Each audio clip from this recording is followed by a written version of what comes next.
ನನ್ನ ಕುತ್ತಿಗೆ ಕೈ ಹಾಕಿ ಚೈನ್ ತೊಗೊಂಡು ಹೋಗ್ಬಿಟ್ಟ. ಇಲ್ಕಲ್ ನಗರದಲ್ಲಿ ದರ್ಗಾದ ಹತ್ತಿರ ಮಾರುತಿ ದೇವಸ್ಥಾನದ ಪಕ್ಕದಲ್ಲಿರುವ ಮಾರುತಿ ನಗರದಲ್ಲಿ ಸುಮಾರು 7:30 ಸಮಯಕ್ಕೆ ಬೈಕ್ ಮೇಲೆ ಬಂದ ಯುವಕರು ಏಕಾಏಕಿ ಮಹಿಳೆಯ ಕೊರಳಿಗೆ ಕೈ ಹಾಕಿ ಸರಿಸುಮಾರು 20 ಗ್ರಾಂ ಬಂಗಾರದ ತಾಳಿ ಚೈನ್ ಅನ್ನು ಎಗರಿಸಿ ಪರಾರಿಯಾದಂತಹ ಘಟನೆ ನಡೆದಿದೆ.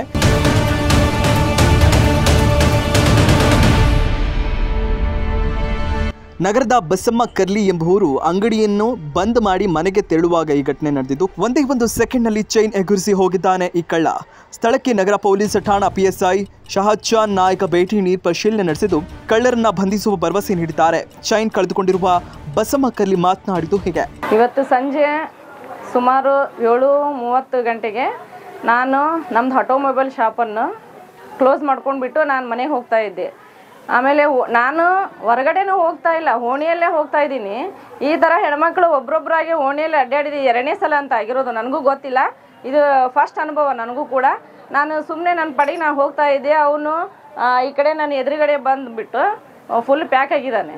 ಹೆಲ್ಮೆಟ್ ಹಾಕ್ಕೊಂಡೇನ, ಜಾಕೆಟ್ ಹಾಕ್ಕೊಂಡೇನ, ಯಾರಂತೂ ಗೊತ್ತಾಗಲಿಲ್ಲ. ಗಾಡಿ ಪಲ್ಸರ್ ಗಾಡಿ ಇರ್ಬೋದು ಮೋಸ್ಟ್ಲಿ.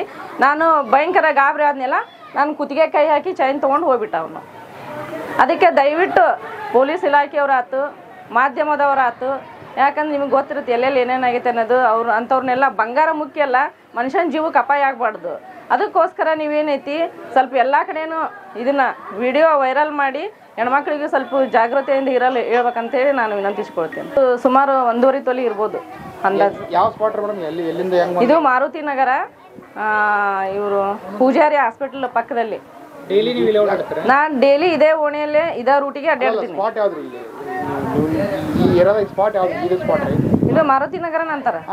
ಇಲ್ಲಿ ಯಾವ ಜಾಗ ಅಂದ್ರೆ ಏನ್ ಹೇಳ್ಬೇಕು? ಹಾ, ಇಲ್ಲೇ ಇವಾಗ ಪಾಟೀಲ್ ಇದು ಸಾರಿ ಪೂಜಾರಿ ಹಾಸ್ಪಿಟ್ಲ್ ಪಕ್ಕದಲ್ಲಿ ಅಂತ ಹೇಳ್ಬಿಡ್ರಿ. ಆಮೇಲೆ ಓಣಿ ಜನ ಎಲ್ಲ ಹೇಳ್ತಾ ಇದ್ದಾರೆ 2ನೇ ಸಲ ಅಂತ. ಅದಕ್ಕೆ ದಯವಿಟ್ಟು ಪೊಲೀಸರು ಸ್ವಲ್ಪ ಏನೈತೆ ನೈಟ್ನು ಭಾಳ ಕಳುವಾಗ್ತಾ ಇದಾವೆ ಇಲ್ಲಿ ಏರಿಯಾದಾಗ, ಬರಕ್ಕೆ ಹೇಳ್ರಿ. ಇನ್ನಷ್ಟು ಅಪ್ಡೇಟ್ಗಳಿಗಾಗಿ ಫಾಲೋ ಮಾಡಿ ವಿಜಯ ಧ್ವನಿ ನ್ಯೂಸ್.